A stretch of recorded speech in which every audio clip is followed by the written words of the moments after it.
we're going to get to the same place.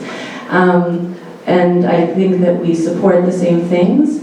So, but I did just want to say, because it kind of makes it sound like as if somebody hadn't complied or done their job, and that was not the experience that I had. I did receive that. Hang on. Oh, thank you.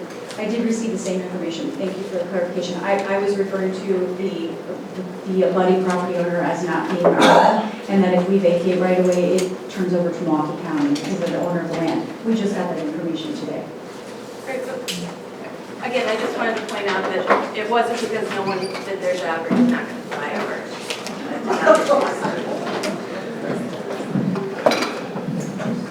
I support Trustee Zovik's motion.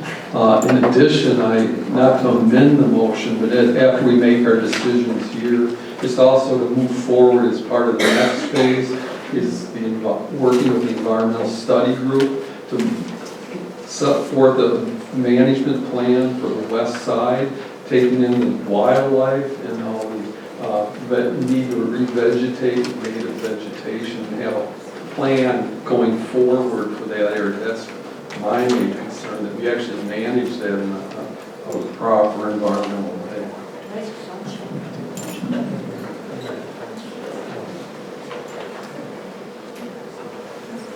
Yes.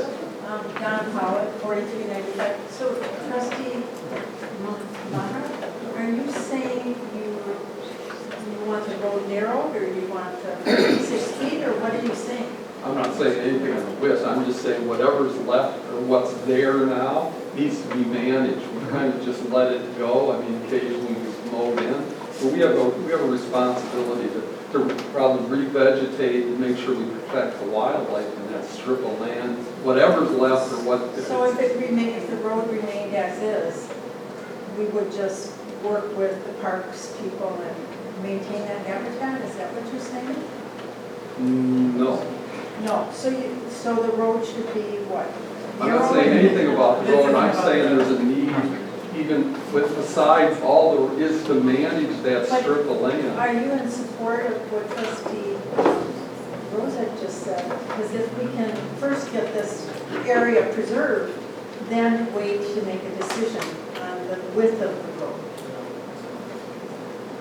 I'm in support of Trustee Zovik's motion that he has on the floor right now. Okay.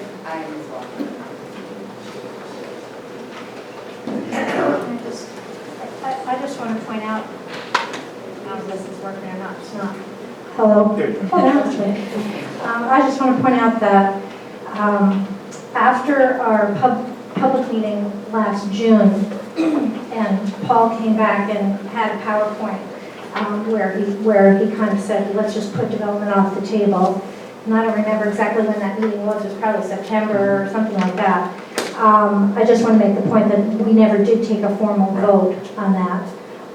And so I'm glad we should have taken a formal vote at that time, and I think it would have clarified the issue for the public and maybe made this process a little less contentious and divisive. But I just want to be clear that this is the first time that this board is actually taking a vote to say that we want to actively preserve and not develop the west side of Wilson Drive. So. Okay. Yes. My concern, Yes, give your name and address. Mike Measer, 4450 North Prospect. My concern when I think of Downer Woods, when I think of the dam where there was some land that was parkland, and I think of Governor Walker. My concern is when you say you might think of giving this land back to the county parks. Well, that it would go back to the park. That concerns me. That means that it could be developed because now it's out of your hands and now you've given it to the wrong people. I strongly would urge you to keep control of that land and tell us what you want to do with it instead of saying let's give it to someone else. In fact, sir, the motion does not say that we are giving land to the county, nor is there any suggestion. I understand that. I just want that thought out there.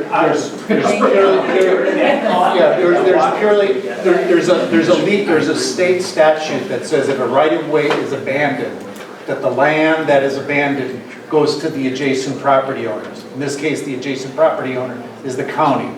So one of the things, and one of the reasons I'm making this motion, in addition to, as Trustee Amenta pointed out, clearly putting that stake in the ground and saying no development, is so that we get all the information, including considering those comments that you just made, before we decide what to do and how, because we do want to preserve it, we do want to have, I think, control of it, and we do want to keep it from being developed. So what's the best way to do that?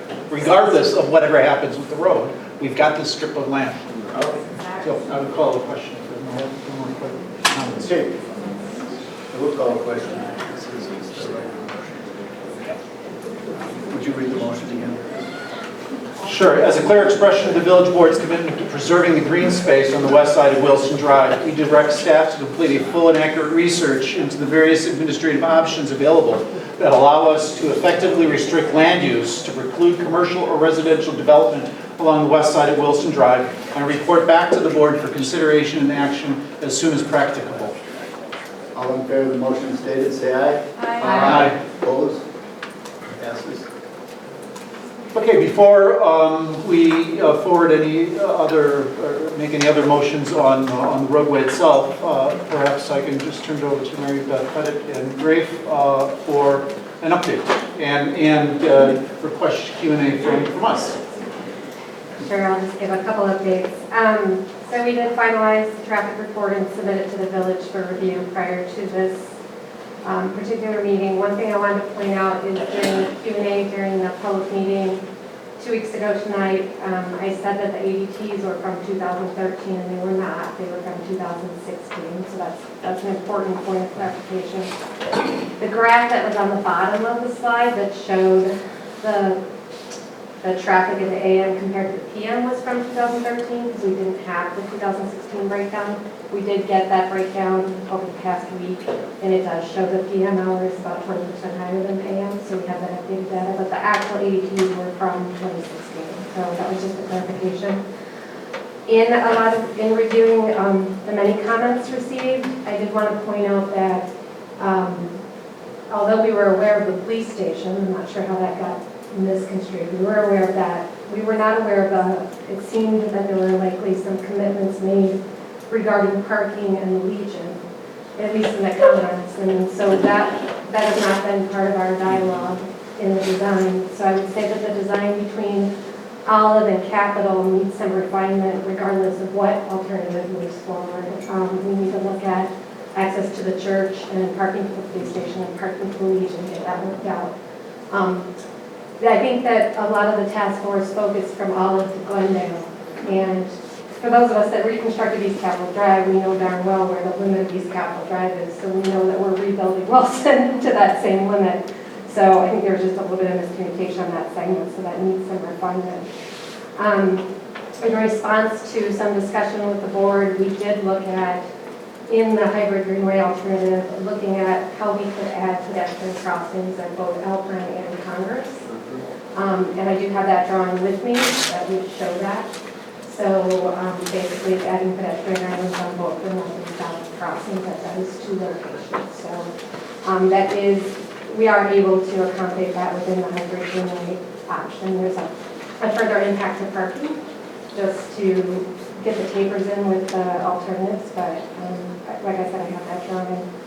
And then I think that was the basic updates I've had in the last week doing different research and answering comments. So with that, any questions or further? There's a bunch of comments on, is there enough room for emergency vehicles in the south? Sure. Just the 5 foot and 11 foot, 5 foot bike lane, 11 foot traffic. How would that that seems awful tight. Sure. So at the actual meeting, I indicated that we needed to study that a little bit further and refine that width of that alternative option. And I know that there's probably going to be a question tonight of what could we move forward with. And one thing I think, the alternatives are the same between Kensington and Glendale because we're proposing that median section. And I think meeting with the North Shore Fire Department, police, and really, detailing out that median section to see what the true width of it is in that portion is something that we need to move forward with and vet a little bit more. If we were to go forward with the boulevard though, all the way down, what would that mean? Well, so I mean, like I said, we're proposing that boulevard section at the north Yeah. component, so it would just extend that further south. But we're looking at it for that segment either way because of the terminals we're recommending. So, that needs to be vetted and researched a little bit more. I have a lot of technical questions, and I'd like to ask them to consultants here. I don't know if I should ask them all at once, and if I forget one, if I get a chance. Louder!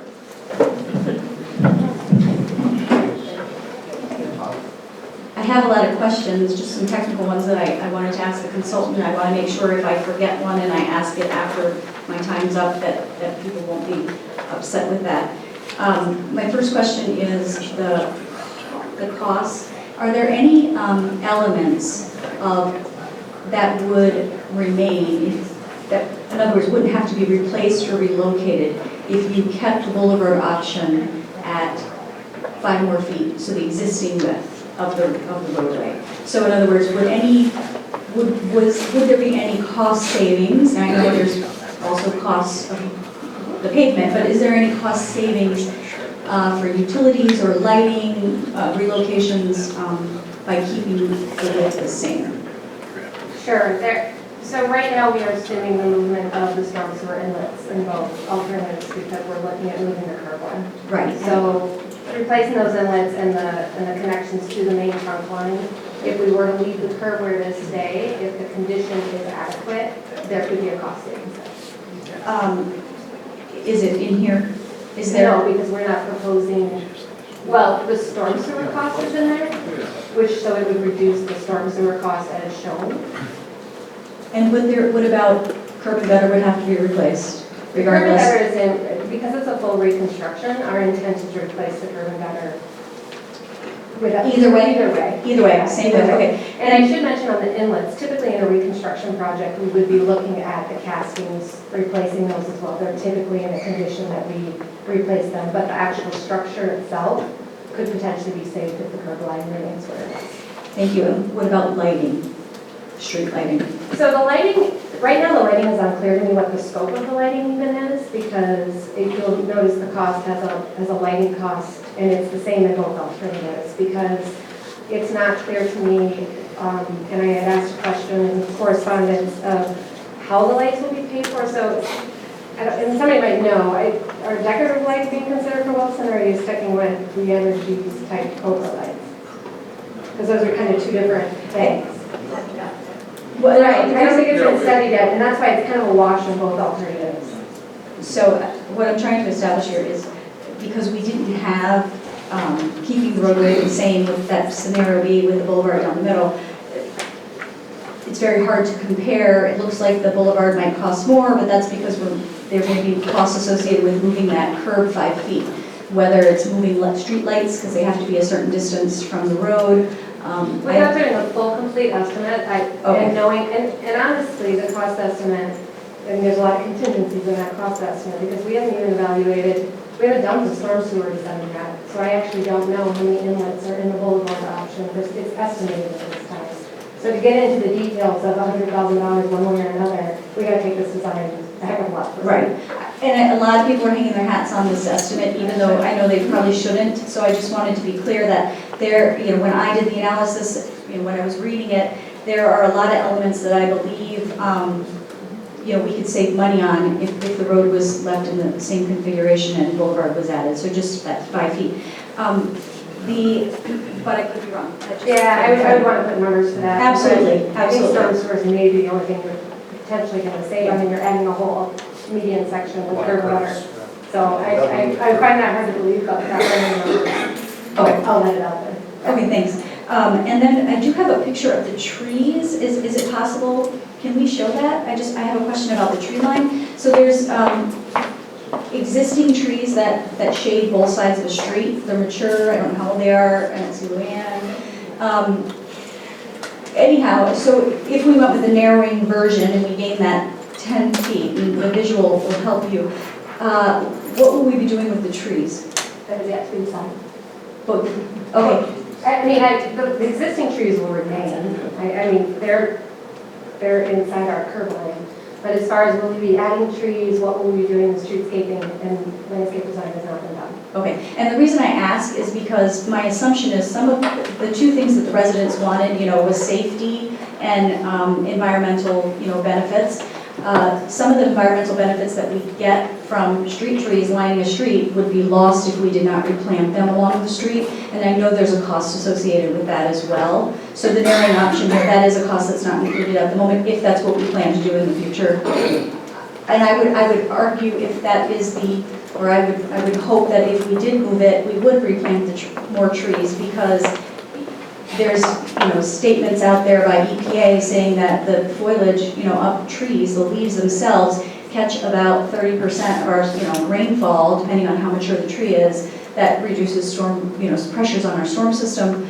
The shade that the trees provide on roads, why you put them there, is to capture that, slow down that carbon. I don't know if I'm saying this right or not. I'm, a technical person, but it does have an effect on the cooling, and then because it's cooler, the exhausts don't go into the atmosphere as fast. So if you just look, that's, this is Wilson Drive. I know we never get that perspective. So